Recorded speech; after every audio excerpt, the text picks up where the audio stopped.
Okay, if you're going to play a hand with the intention of bluffing, probably the most important thing to consider is who you're up against. Is this the kind of player that's even capable of folding a hand, or is this a player that's going to call you with a whole bunch of weak holdings? Let's take a look here at a hand where Rodney plays against our resident novice. We'll call him Brad. So in this hand, we're actually going to see Brad's going to have a queen-jack offsuit, and he's going to limp in middle to late position.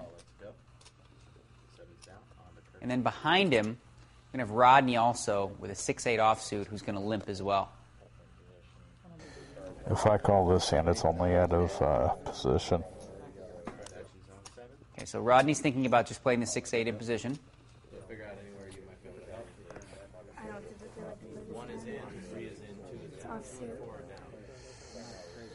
I don't know if anyone's paying attention, but I threw my chips out there a little different this time, and I'm talking a lot more.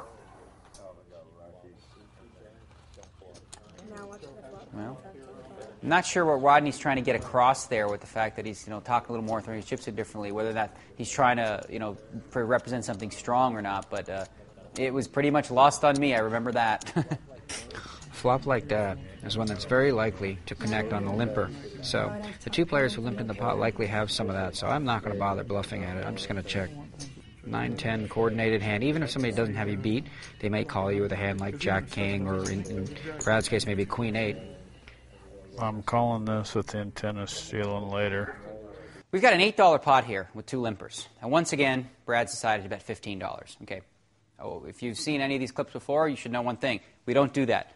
We don't do that in cash games. We don't do that in tournaments. Yes, he does have a pretty good hand here with the Queen Jack, and it's not a bad hand to bet. However, your bet size should be somewhere between $6, maybe $8 the whole pot. Now, the call behind here of $15 is the worst play. Okay. Yes, I understand that you're going to possibly try to take this pot away, but the bet's too big, and you have to be very careful about drawing to the idiot end of straights. For example, in this situation, if Brad happened to have Jack 8, and the turn card comes a 7, and you're going to make your 6-8, you're going to lose everything that you have, Rodney. Absolutely. There's no way you're going to be able to get away from a 10-high straight in this spot. So you always got to be careful about just drawing to straight, idiot end straight draws with nothing else going for you. If you had a flush draw, a backdoor flush, or something like that, you could somewhat justify it. But not for this price, not for $15 into an $8 pot.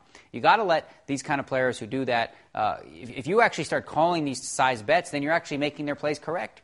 If they're going to bet 2 times the pot and you're calling with marginal to weak hands, you're making their style of play work. So what you need to do is you need to wait for situations where you actually have the best hand and pick off these oversized bets and not, play on their terms and gamble on their terms. Rodney's trying to set up a bluff, but look who he's trying to bluff. He's bluffing a player that has shown a propensity to make a lot of strange plays, a lot of long calls, and, really is clearly not like a Paul Waska, if you will. So let's take a look and see how the hand plays out.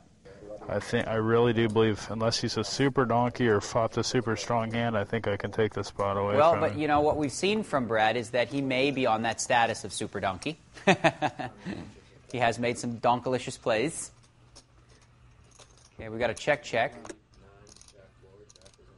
Brad's made his jack on the turn. And Brad's going to check again. Okay, let's stop it right there for just a second. Did you notice something there as well? Brad hadn't even checked yet, but if you looked over at Rodney, he was already grabbing for his chips even before Brad even did anything. That's generally a sign of a bluff. Okay, we're going to talk a lot about tells, here at Poker VT, but there's one that you caught right there rather quickly, where you just noticed that Brad hadn't even think, and Rodney's already going, he wants to make this bet really quickly. He's already thinking about it, but he's selling a hand that really is very difficult to sell. When he checked the turn. What is he trying to represent? A flush, like the backdoor flush, because the 5 of hearts hit. It's very just suspicious. When Brad bets this flop and then the jack comes, you pretty much have to abort mission, because even if Brad was bluffing, which he was semi-bluffing with Jack Queen, that jack just hit him. Unless you think he has, you can even think of a hand. If Brad has 2 3s here, he's going to call. I'm just really interested to see the way Brad played it. He made his jacks on the turn and checked, and then he also checked the river. So it's very erratic play from Brad. It's very hard to pinpoint what he's going to do at any point. And so when you know this, you have an image of a player that sort of fits that bill. This is not the guy that you want to bluff at. This is the guy you want to value bet at, and you want to play solid fundamental poker against. So Rodney's idea of trying to take the pot away later is an interesting concept and one that pros use, but they generally do it against other pros or, maybe a little more timid, weaker players. That's not Brad, not at all. If anything, Brad might decide to raise here. Call. Okay, he's going to make the call. I don't know why I try to bluff him. Jacks. I don't know. You got it. I don't know either, Rodney. Nice hand.